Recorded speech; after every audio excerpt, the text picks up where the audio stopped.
Maksud kalimat lengkap saya seperti itu. Baru ono op gitu langsung ini disabet. Ada nggak konflik yang sudah lama terbangun, mulai kapan, karena apa gitu ya? Gini.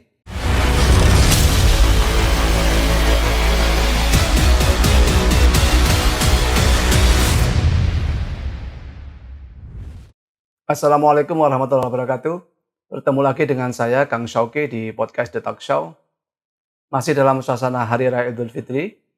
Pada momen Lebaran kali ini, saya dan mewakili kru The Talk Show mengucapkan minal aidin wal faizin, mohon maaf lahir dan batin kepada semua pemirsa tayangan podcast di The Talk Show ini. Kali ini saya berkesempatan bertamu di rumah Bapak Satnoto di Desa Bayu, Kecamatan Songgon, Kabupaten Banyuwangi. Belakangan beberapa hari ini beliau sempat viral di media sosial, khususnya di Kabupaten Banyuwangi, karena kejadian konflik antar tetangga yang berujung pada penganiayaan dan kekerasan fisik. Sebelumnya kita sapa dulu Pak Satnoto. Assalamualaikum Pak. Waalaikumsalam warahmatullahi. Pripun kabare? Saya alhamdulillah sehat. Sehat nggih? Nggih. Bahasa Indonesia sakit Pak nggih? Sakit. Ya. Pak Satnoto, beliau kemarin mengadakan hajatan di rumahnya, yang sebelum hajatan itu dimulai, tiba-tiba ada tetangga beliau yang sebelah rumah beliau sekarang beliau tempati ini merangsek masuk, tiba-tiba membuat keributan dan melakukan penganiayaan yang cukup fatal dan berakhir dalam proses hukum yang saat ini masih berjalan. Mungkin bisa diceritakan Pak Satnoto, awal kejadiannya seperti apa dan sebabnya menurut Pak Satnoto karena apa Pak? Awalnya itu kan begini, saya kan kebetulan ada hajatan selamatan 100 harinya sepupu saya. Nah, di situ ada pengajian tahlilan. Di rumah ini Pak? Iya, di rumah ini. Terus otomatis banyak orang yang saya undang, 35 orang yang saya undang pada saat itu sudah datang, yang datang di awal sudah 30 orang. Jam berapa kira-kira itu Pak? Undangannya saya mengundang jam 19.00, tapi sekira jam 11 kurang 10 menit sudah banyak yang kumpul di sini. Itu hajatan bukan hajatan Bapak sendiri berarti Pak ya? Hajatan saya sendiri, cuman saya selamatan 100 harinya sepupu saya. Oh, nah, berarti ini kan sebenarnya hajatan keluarga sepupu Pak Satnoto. Iya. Ditempatkan di rumah Pak Satnoto, begitu? Bukan, karena yang meninggal itu, iya. Yang meninggal itu yang sudah 100 harinya itu kan enggak punya saudara, enggak punya orang tua, enggak punya istri, enggak punya anak, gitu loh. Otomatis karena saudara sepupunya cuman saya, ya otomatis saya yang melakukan hajatan. Iya, hajatan itu ya. Kemudian Pak? Nah, kemudian karena banyak saya tidak punya lahan parkir yang cukup, maka undangan tersebut yang bawa sepeda kebetulan itu diparkir di depan rumah pelaku, gitu loh. Yang Isa Ansori itu ya? Ahmad Isa Ansori. Ahmad Isa Ansori itu ya. Nah, di depan pelaku, nah rupanya si pelaku tidak menghendaki, dan memang itu sejak lama tidak menghendaki ada parkir baik mobil maupun sepeda motor di depan rumahnya, gitu loh. Sehingga mungkin kesal si pelaku tersebut sehingga melakukan ini. Nah, saya tidak tahu awal-awalnya saya tidak tahu kok tiba-tiba masuk. Yang pertama yang masuk di depan orang tuanya, yang di belakang pelaku itu anaknya yang membawa parang, yang walaupun tidak diacungkan memang agak posisi dipikul seperti ini dan posisi menantang kan gitu. Terus yang bawa anaknya ketika posisi anaknya ini laki-laki menurut saksi mata yang melihat, karena saya sendiri waktu itu ada di dalam. dalam rumah sini, Pak. Ya, terus sampai kejadian pembacokan saya itu yang kata sebagian orang yang saya undang itu istrinya yang memvideokan itu, saya tidak melihat itu. Cuman saya mendengar suara keluar gitu. Pada saat sudah pembacokan itu. No. Jadi ketika mereka datang berada di depan rumah ini, Pak Asnato nggak tahu ya? Nggak tahu, saya ada di dalam masih mengambil rokok untuk saya hidangkan ke undangan. Gitu. Nah, setelah itu saya boleh saya praktekkan di depan pintu? Boleh? Boleh, silakan. Boleh. Kita akan saksikan juga cuplikan tayangan dari video yang sempat viral yang terindikasi justru disebarkan oleh istri pelaku. Berikut tayangannya. Maksudnya?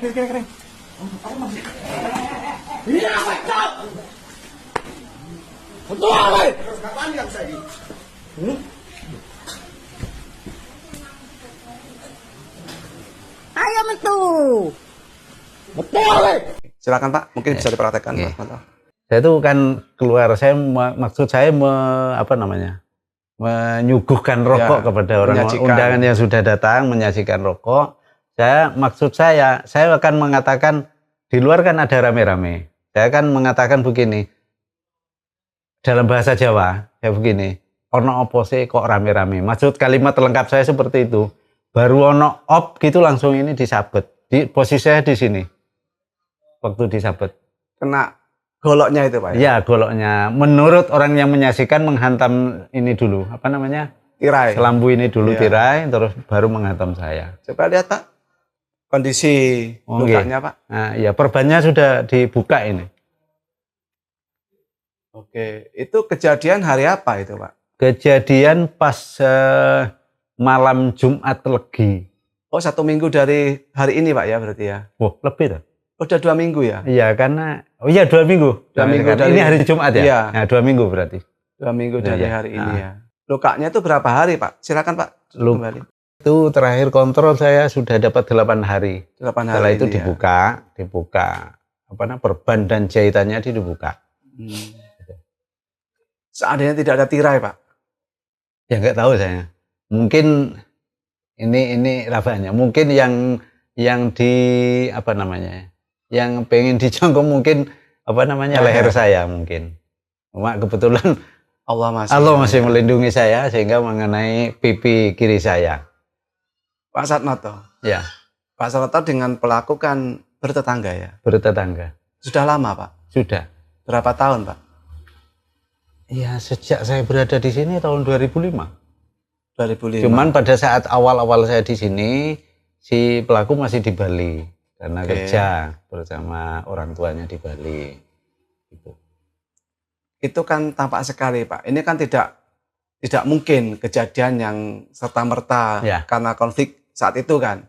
Sampai pelaku begitu kalapnya dari tayangan video tadi, pelaku berusaha untuk mungkin atau mungkin kesal mau menganiaya dan seperti itu.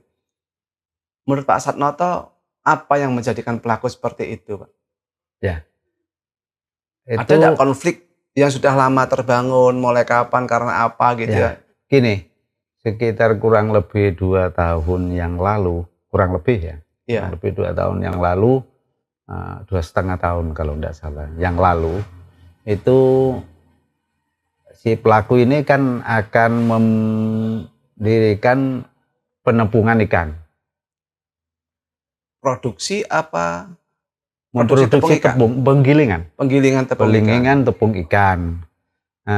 Sebelumnya memang sudah menyampaikan ke saya bahwa, tapi dia bilang bahwa penampungan itu tidak bau, gitu.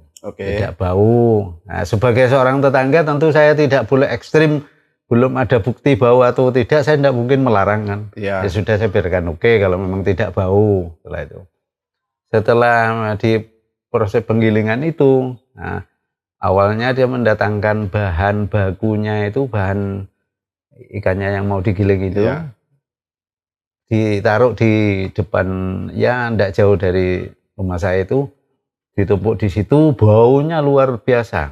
Nah, akibat bau itu bahkan karena istri saya itu kan rentan orangnya, sehingga istri saya sempat masuk puskesmas dirawat karena tidak tahan dengan bau itu. Alergi ya, alergi sama bau ya. Iya, bau masuk dirawat kalau tidak salah waktu itu 3 malam. Di IGD puskesmas ya. Puskesmas Songgon.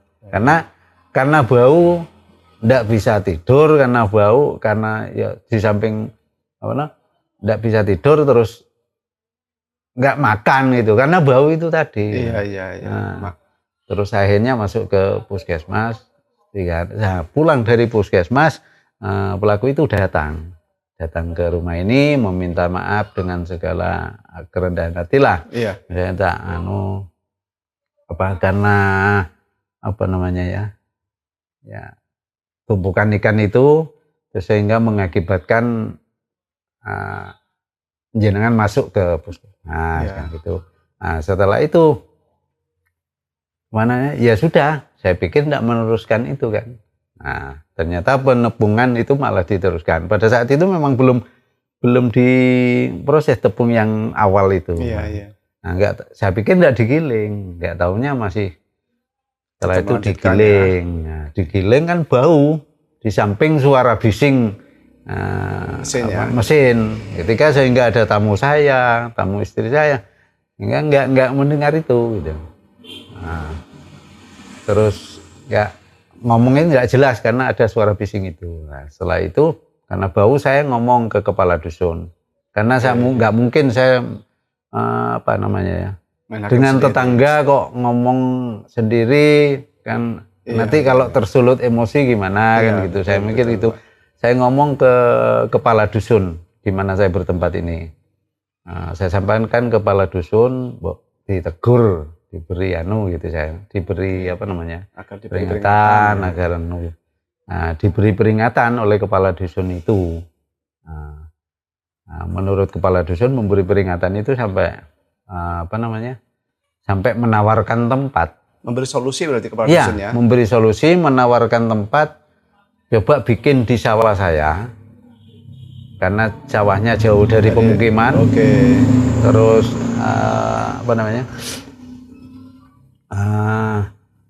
tanahnya tidak menyewa, jangan menyewa, tapi tempatnya saja bikin sendiri.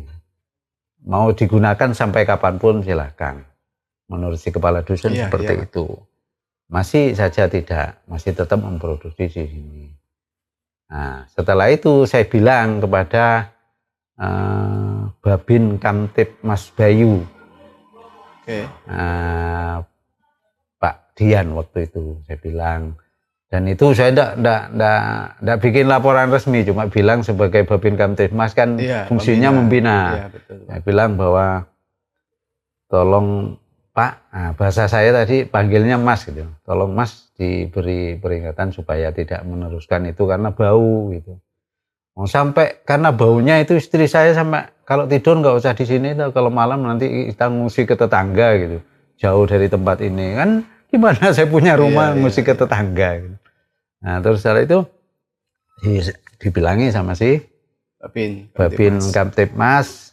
Waktu itu menurut Babin Kamtibmas beserta dengan Babinsa situ. Nah, enggak tahu yang dibicarakan apa di sana, terus si pelaku berhenti beroperasi itu. Sejak saat berhenti operasi itulah si pelaku sudah tidak menegur saya lagi. Sekeluarga itu gitu. Dan sikapnya cenderung tidak bersahabat lagi sudah gitu loh. Tidak menegur, disertai dengan macam-macam lah, sesuatu yang sinis gitu. Pernah tidak dalam keseharian antara bapak dan pelaku ada bertengkar, adu omong atau seperti apa sebelum kejadian kemarin tuh Pak? Tidak sampai seperti itu. Jadi setelah aparat penegak hukum itu datang ke rumah beliau untuk memberikan pengarahan misalnya atau peringatan, seketika berhenti beroperasi dari proses tepung ikan. Tapi setelah itu sama sekali tidak menegur sapa dan tidak pernah bicara dengan operasinya sudah berhenti. Berhenti setelah Babin Kamtibmas datang ke rumahnya berhenti. Setelah itu tidak menegur saya lagi. Tidak menegur sapa, tidak mengolok juga, tidak enggak. pernah Cuman menyurut. sikapnya sudah tidak lagi bersahabat. Oke, sikap tubuhnya lah ya Pak ya. Iya. Bahasa tubuhnya tidak bersahabat, tapi Dan tidak pernah ada omongan Pak ya. Enggak pakai omongan enggak. Berarti menyimpan semacam dendam seperti itu mungkin ya. Kurang lebihnya itu mungkin. Ini perkiraan lah ya. Iya, sehingga tersulut ketika malam tahlilan itu, malam ada kegiatan pengajian itu, beberapa tamu Pak Sarnoto parkir di depan rumahnya ya. Kalau parkir yang dilarang itu jauh sebelum kejadian itu memang sudah sering dilarang sama si pelaku ya. Sama si pelaku. Bahkan satu ketika siapapun yang parkir di sana tidak boleh ya. Iya, tidak boleh. Pada satu ketika itu pernah si Babin Kamtibmas itu bertamu ke saya lah, karena memang sudah akrab antara saya dengan Pak Babin Kamtibmas itu akrab, sering bertamu gitu ya, bertamu. Nah, kebetulan mobilnya sama sopirnya itu ditaruh di situ, di halaman, ada halaman itu, halaman depan gudangnya itu. Setelah itu oleh istrinya suruh mundur, menurut si sopirnya itu disuruh mundur. Nggak boleh parkir di situ ya. Terus ada kejadian lagi bahkan ketika ada tetangga saya itu nanam buah naga. Nah, si istrinya itu mau ngirim itu apa? Mau ngirim makanan, mau ngirim itu bawa mobil, kebetulan istrinya itu bahkan parkir di situ sampai dikempesi bannya. Oh, untung pada saat itu bawa ban serep ya. Kalau saya lihat itu kan depan pabriknya atau rumahnya ini kan bagian dari bahu jalan Pak. Bahu jalan ya. Bukan tanah pribadi kan ya. Karena mungkin dan bangunan ini juga sempadan sungai ya. Iya. Kan begitu ya. Iya. Dan itu tidak boleh sama pelaku Pak ya. Tidak boleh. Bahkan pelaku itu mengklaim bahwa orang tuanya itu katanya beli tanah mulai sejak dari rumah itu ya. Sampai saya tahu di sini ada aur bambu itu, barongan pring. Sampai di situ. Ini tanah orang tuanya berarti? Iya, berarti kan termasuk sungai. Termasuk sungai yang kalau lurus dari rumahnya kan termasuk sungai yang dia klaim. Iya. Itu. Kan tidak masuk di akal. Nah, menurut kepala dusun memang di anunya itu Pak, katanya di segel jual beli itu loh. Jual beli ada kan segel itu jual beli. Segel ya. Ya, itu katanya memang sampai sana. Saya tanya ke kepala dusun, masuk di akal apa enggak? Itu kan. Nah. Oh, segel yang dia miliki maksudnya. Iya, itu jual beli itu loh. Iya. Jual beli. Nah, itu sampai di sana, kan enggak masuk akal Pak Kasun ya bilang gitu. Ternyata yang disertifikat itu ya hanya sebangunan itu saja. Ke depan tidak, ya ke belakang tidak, ya pas di bangunan itu. Memang ada sertifikatnya Pak ya? Ya, ada sertifikatnya. Pada saat pengukuran saya juga menyaksikan sama kepala dusun itu. Memang patoknya itu pas pojokan tembok itu. Tidak sih sampai jalan itu tidak ya? Enggak, ya pas pojokan tembok itu. Tembok ada gudang ini. Iya, sebatas bangunan yang di tepi jalan itu, titiknya itu. Sampai ke arah mana barat ini ya Pak? Ya ke baratnya, ya sampai seluas rumah itulah. Pagernya itulah ya. Lepas pager itu sampai ke jalan milik umum ya pemerintah. Iya, karena waktu pasang patoknya dari pertanahan itu ada saya. Iya, sebagai tetangga kan juga harus menyaksikan. Iya. Karena kan berdempetan kan Pak rumahnya Pak ya. Iya. Terus setelah kejadian itu Pak, ini kan pelaku sudah di kantor polisi ya? Iya. Itu ditangkap apa menyerahkan diri Pak? Menyerahkan diri. Langsung menyerahkan diri. Ya, karena saya sendiri pada saat sudah ada di kantor, saya sudah tergeletak di Puskesmas Songgon. Saya dilarikan ke Puskesmas Songgon.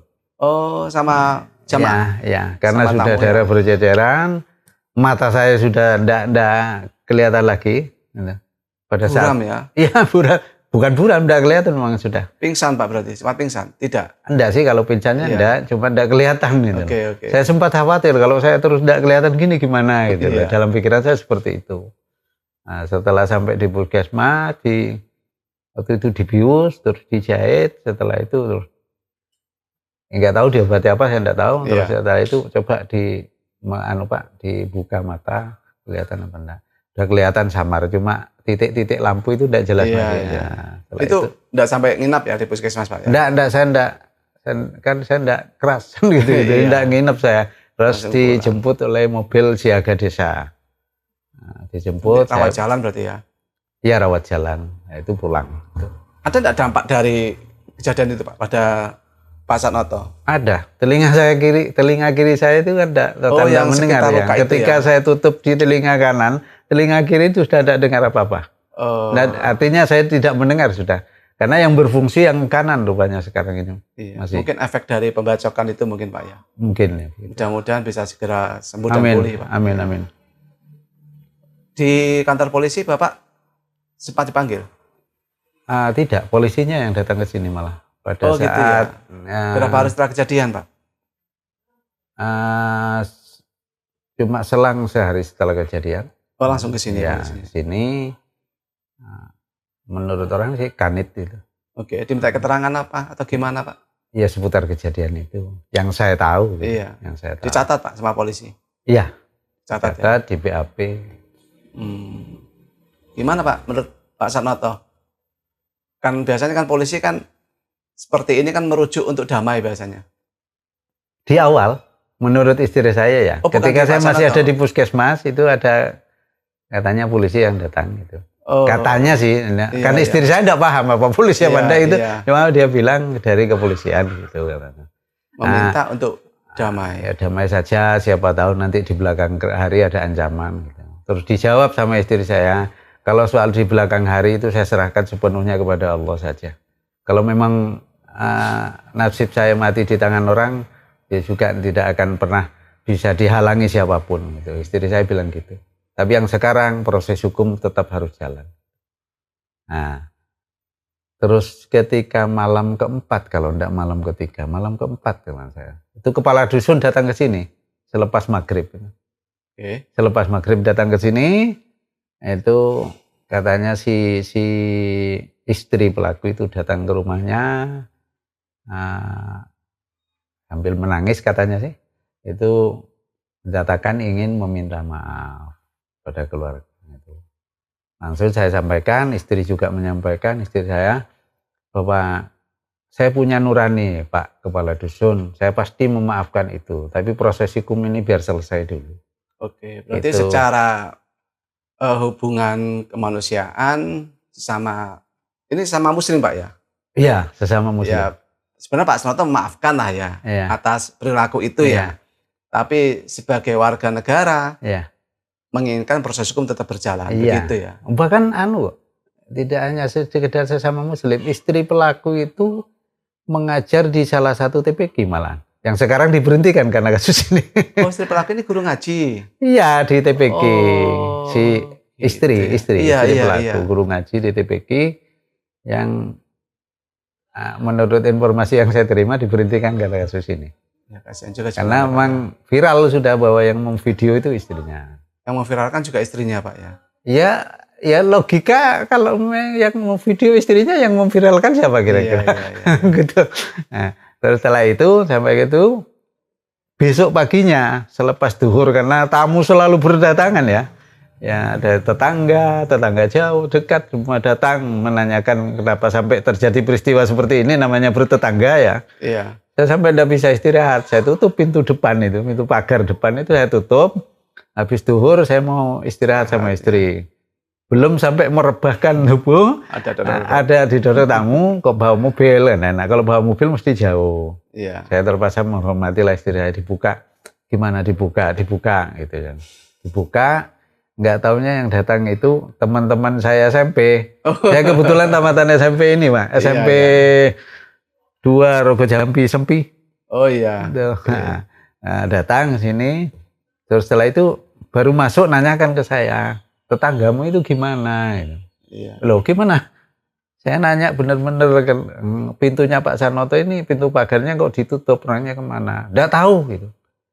Coba hubungkan antara niatan mau minta maaf dengan nada jawaban kepada teman saya itu, hubungkan. Kan sama sekali tidak nyambung kan. Iya, iya. Ditanya baik-baik, jawabnya dengan ketus, tidak tahu gitu. Padahal sebelumnya sudah berusaha minta maaf itu. Iya, niatan minta maaf. Jadi niatan minta maaf dengan dihubungkan dengan jawaban kepada teman saya kan tidak nyambung. Iya, iya. Berarti niatan minta maaf itu tulus apa tidak? Saya pertanyakan sampai hari ini. Iya. Jadi sampai hari ini Pak Satnoto belum pernah dimintai pemeriksaan lagi dari pihak kepolisian. Belum ada yang datang lagi.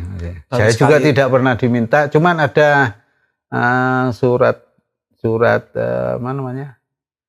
Surat dari kepolisian bahwa isinya menyampaikan bahwa kalau misalnya ada orang yang mengatakan bahwa bisa membantu proses hukum dan lain sebagainya, tolong tidak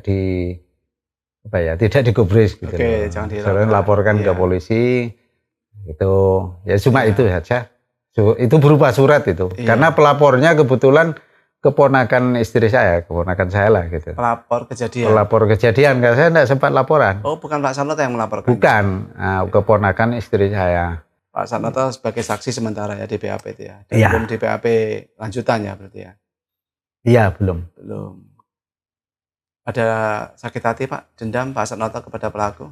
Kalau saya enggak sih, sebagai manusia saya juga menyadari bahwa apa yang terjadi di dunia ini, jangankan apa yang terjadi pada saya, daun kering sekalipun itu Mas, tidak akan pernah jatuh tanpa izin Allah. Jadi saya sadar sebenarnya.